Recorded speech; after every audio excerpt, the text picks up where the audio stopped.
반갑습니다. 오늘은 잠언 4장 5번째 시간입니다. 23절 말씀을 먼저 읽고 24절, 27절까지의 말씀을 제가 바로 읽겠습니다. 모든 지킬 만한 것 중에 더욱 내 마음을 지키라. 생명의 근원이 이에서 남이니라. 구부러진 말을 내 입에서 버리며 비뚤어진 말을 내 입술에서 멀리하라. 내 눈은 바로 보며 내 눈꺼풀은 내 앞을 곧게 살펴 내 발에 행할 길을 편안하게 하며 내 모든 길을 든든히 하라. 좌로나 우로나 치우치지 말고 내 발을 악에서 떠나게 하라. 솔로몬은 내 마음을 지키라고 선언한 이후에 24절부터 마지막 절까지 아주 구체적이고 의지적인 행동을 강조하고 있죠. 구부러진 말을 버려라. 눈을 바로 봐, 똑바로 봐. 이런 말이죠. 발은 반드시 옳은 길로 행해야 돼. 그리고 모든 길을 흔들림 없이 걸어가. 악에 빠지지 말고 악에서 떠나 있어. 다시 말하면 행동의 패턴을 바르게 할 것을 요구하고 있는 거죠. 지혜로 의지를 다스리는 지키는 방법이 있다면 말씀으로 나의 행동의 패턴을 만들어가는 거라고 저는 봐요. 스포츠 심리학에서 전에도 한번 다루었지만 루틴이라는 말을 사용하잖아요. 선수들이 최상의 운동 수행을 발휘하는 데 필요한 이상적인 상태를 갖추기 위해서는 반복된 자기만의 고유한 일정한 동작과 패턴, 절차가 있는 것이죠. 정말 탁월한 운동 선수들, 또 그 운동 시간, 운동의 어떤 선수로서의 생명을 아주 길게 끌고 가고 있는 사람들의 대부분 특징은 뭐냐면 자기만의 운동에 대한 루틴을 가지고 있다라는 거예요. 자신만의 루틴이 승리를 위한 아주 중요한 요소라는 것이죠. 그렇게 루틴이고 실력이다라는 말이 있는데 저는 이 말에 개인적으로 많이 공감을 해요. 왜? 이것은 신앙생활에도 마찬가지라고 저는 생각을 하거든요. 우리의 의지를 지키는 방법은 말씀으로 행동하는 신앙적 루틴을 반복하는 것이죠. 올바른 성도의 루틴을 실행에 옮겨 나아가는 거예요. 그럼 당연히 우리는 질문해야겠죠. 어떤 신앙의 루틴을 가져야 될까? 물론 여기에 대해서는 여러분 천차만별이라고 생각을 합니다. 각자 자기의 영성의 색깔에 맞춰서 자기의 신앙의 루틴을 만들어가는 것이 중요하겠죠. 그럼에도 불구하고 공통적으로 서로가 한 번쯤 생각해 봐야 할 좋은 신앙의 행동적인 루틴이 뭘까 생각해 보면 저는 첫 번째로 여러분들에게 드리고 싶은 말은 여러분들이 어떤 상황이 되었을 때도 자기 자신에게 명령할 수 있는 사람, 이런 훈련을 여러분들이 하실 필요가 있다라는 거예요. 내 자신에게 어떠한 상황에 내가 직면했을 때 내가 내 자신에게 항상 명령할 수 있는, 선포할 수 있는, 설교할 수 있는 이런 사람이 먼저 되어야 한다라는 것이죠. 자신에게 명령하는 사람이 되십시오. 그렇지 않으면 평생 남의 명령만 듣고 살 것이기 때문입니다. 더욱 중요한 것은 자신의 명령에 스스로 복종하십시오. 니체가 한 말이거든요. 저는 이 말이 굉장히 중요하게 생각을 해요. 자기와의 경쟁을 하는 사람이라면 내가 타인과의 경쟁이 아니라 자기와의 경쟁. 나는 스스로 있는 자랑 중에 하나님의 고백처럼 내가 누구와 나를 비교하지 않고 나의 인생을 주체적으로 살아가기를 정말로 희망한다면 여기서 주체는 하나님에 빠진 주체가 아니라 하나님과 함께 하나님 안에서의 주체를 말하는 거예요, 여러분. 그런 사람이 되길 정말 원한다면 자기가 자기에게 명령할 수 있어야 된다는 거죠. 여러분 시인이 이런 고백을 하죠. 시편에서 시편 42편에 보면 하나님이여 사슴이 신의 물을 찾기에 갈급한 것 같이 내 영혼이 주를 찾기에 갈급하니이다. 내 영혼이 하나님과 살아계신 하나님을 갈망하나니 내가 어느 때에 나아가서 하나님의 얼굴을 배울까. 사람들이 종일 내게 하는 말이 내 하나님이 어디에 있느냐 하오니 내 눈물이 주야로 내 음식이 되었도다. 내가 전에 성의를 지키는 무리와 동행하여 기쁨과 감사의 소리를 내며 그들을 하나님의 집으로 인도하였더니 이제는 이 일을 기억하고 내 마음이 상하는도다. 내 영혼아 내가 어찌하여 낙심하며 어찌하여 내 속이 불안해하는가. 너는 하나님께 소망을 두라. 그가 나타나 도우심으로 말미암아 내가 여전히 찬송하리로다. 네, 고라의 자손들이 마스갈에서 드린 고백한 시 가운데 하나이죠. 지금 시인은 여러분 하나님의 은혜를 갈망하지만 하나님이 이상하게 무심한 상태에 계세요. 그죠? 사슴이 시냇 물을 찾는 것처럼 갈급한 마음을 가지고 하나님을 찾지만 하나님이 나에게 응답하지 않는 상황이 지속이 되고 있는, 그래서 절망적인 감정이 시인의 마음을 지배하고 있죠. 그래서 시인이 하는 게 뭡니까? 반복해서 자기 자신에게 명령하고 있죠. 내 영혼아 내가 어찌하여 낙심하며 어찌하여 내 속에 불안해하는가. 같은 구절이 계속 반복되거든요. 존 파이프 목사가 여러분 침례교회 목사님이시잖아요. 지금 한 77, 8 되셨는데 미국의 미네소타주 미니아폴리스에 있는 베들레헴 교회에서 33년째 사역을 하고 있다 그러죠. 근데 불과 얼마 전 28년 동안 33년 목회하면서 28년 동안에는 큰 건물이 없었고 사역도 크게 하지 못했다 그래요. 그러니까 이 파이프 목사님이 자신도 모르는 사이에 정기적으로 좌절, 낙담에 빠졌다 그러죠. 그때 이 시편 42편 말씀으로 자기 자신과 싸웠다고 고백을 해요. 그의 고백입니다. 존 파이퍼. 자기 자신에게 하는 말이죠. 너 하나님께 소망을 둬라. 너 목사가 아니냐. 왜 너 그렇게 낙심하는 거지? 하나님께 소망을 두자. 다시 하나님을 찬양하게 될 것이고 이 비참한 기분이 사라질 거야. 이 시기가 지나갈 거야. 그러니 낙심하지 말고 예수 그리스도를 의지하자. 새날이 밝아올 거야.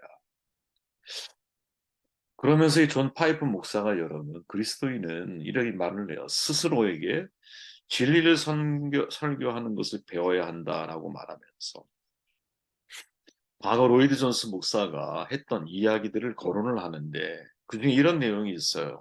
참 저 여러분들이 진지하게 받아들여야 할 부분이라고 봐요. 여러분 대부분의 삶이 불행한 것은 여러분이 자신에게 말하는 대신에 자신의 말을 듣고 있기 때문이라는 것을 아십니까? 여러분 이 말을 잘 이해하셔야 됩니다.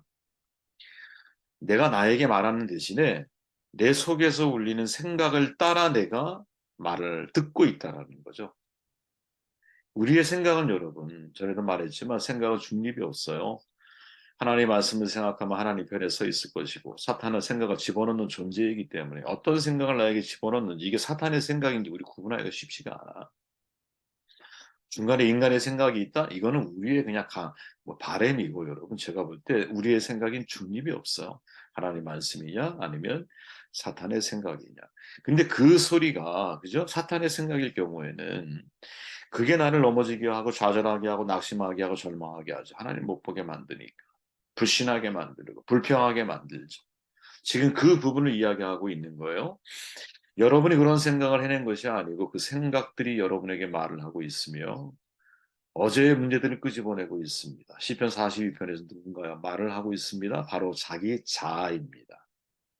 시인은 자아가 자신에게 말하도록 하는 대신에 자신이 직접 자아에게 말하기 시작합니다. 그는 내 영혼아 내가 어찌하여 낭망하느냐라고 묻습니다. 지금까지 그의 영혼이 그를 낙심시키고 그를 무너뜨리고 있었습니다. 그래서 그는 일어나 말합니다.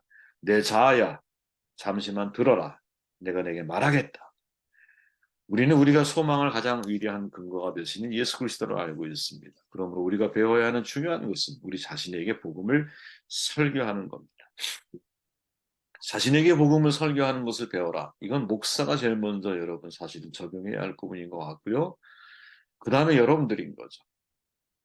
내가 내 자신에게 설교를 적용해야 되는 거예요. 말씀을 선포해야 되는 거예요. 내가 나에게. 우리도 시인처럼 여러분 불안한 상황, 낙심한 상황, 절망한 상황에 처할 수 있거든요.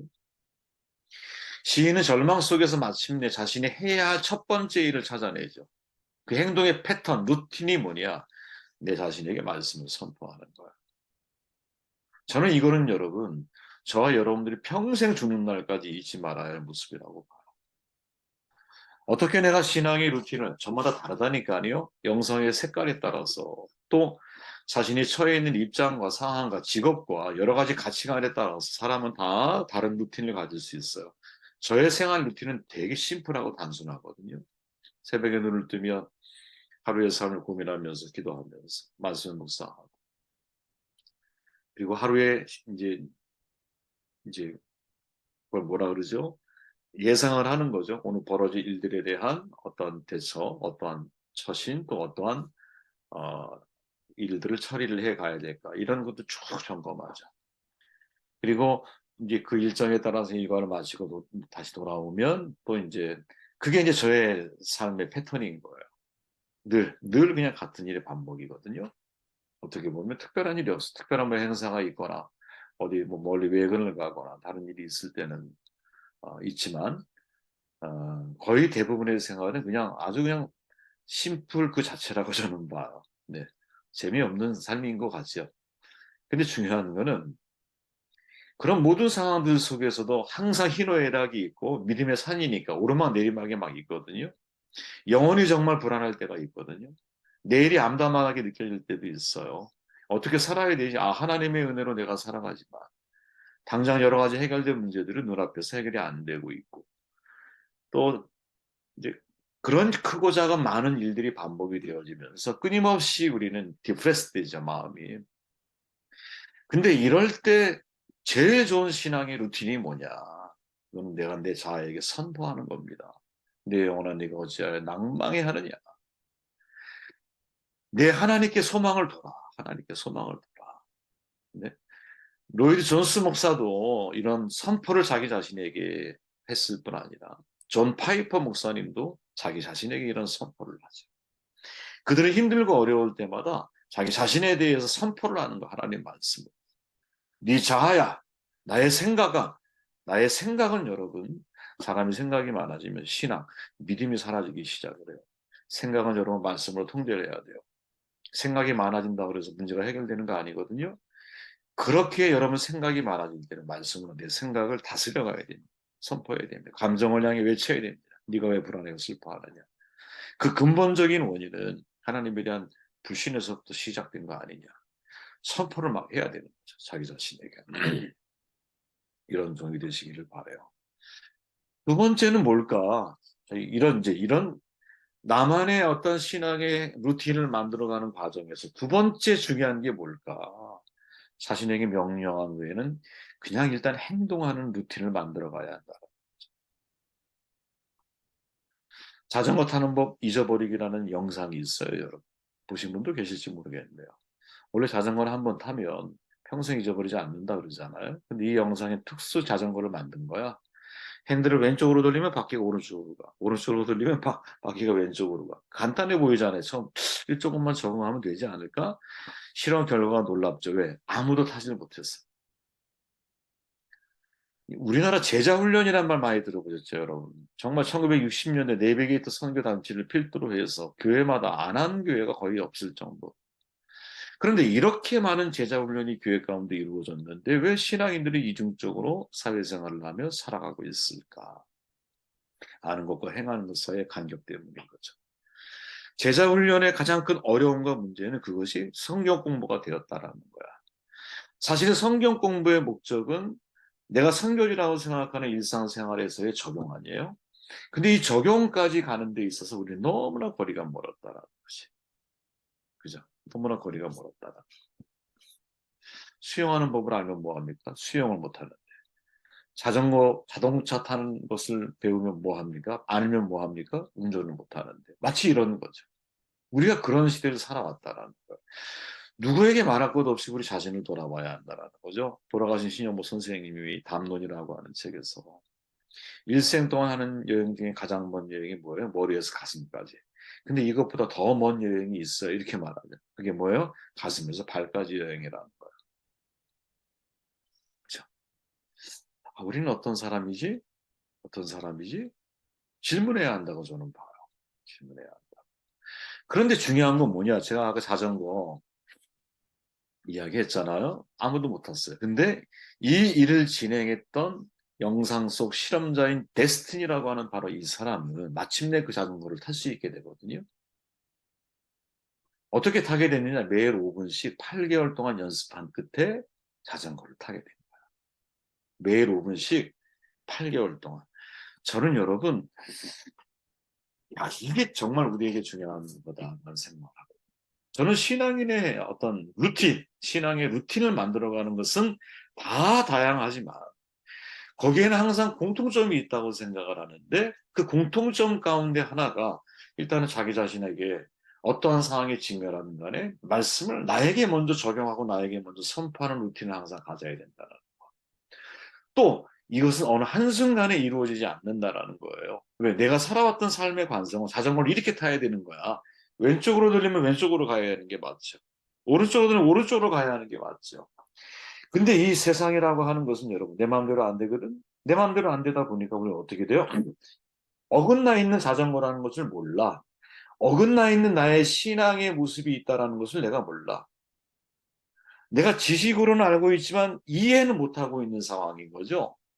그래서 나는 오른쪽으로 돌렸다고 생각하는데 왼쪽으로 갈 수 있거든. 왼쪽으로 돌렸다고 생각하는데 오른쪽으로 갈 수 있거든. 어떻게 이 상황을 조율해 갈 수 있느냐. 조정할 수 있느냐. 매일 5분씩 8개월을 하면 된다. 매일 5분씩 8개월 합니다. 그래서 기독교 철학자 스미스라고 하는 사람이 말하죠. 사랑은 습관이에요. 제자도는 그 습관을 바로잡는 것이에요. 교회는 그 습관을 재형성하는 장소예요. 이렇게 말하죠. 습관을 형성하는 장소. 여러분, 저는 저와 여러분들이 습관을 잘 형성해 나아가는 사람이 되었으면 좋겠다 하는 바람을 가져봐요. 특별히 우리가 어떠한 낙심되는 상황에 직면하게 되었을 때, 뭐 낙심 정반대의 상황도 괜찮아요. 약간 어떤 상황에 직면해 있든지 간에 내가 나에게 명령하는 습관을 먼저 가지라는 거죠. 나에게. 타인을 보지 마세요. 나에게 먼저 명령하세요. 나도 못 바꾸면서 뭐 다른 사람을 맨날 우리가 바꾸려고 그래. 나를 먼저 고민해. 나에게 명령을 먼저 하세요. 그 다음에 이게 한순간이 안 돼요. 5분씩 8개월을 하세요. 아니 5분씩 8년을 하십시오. 아니 5분씩 80년 동안 그 일을 하십시오, 여러분.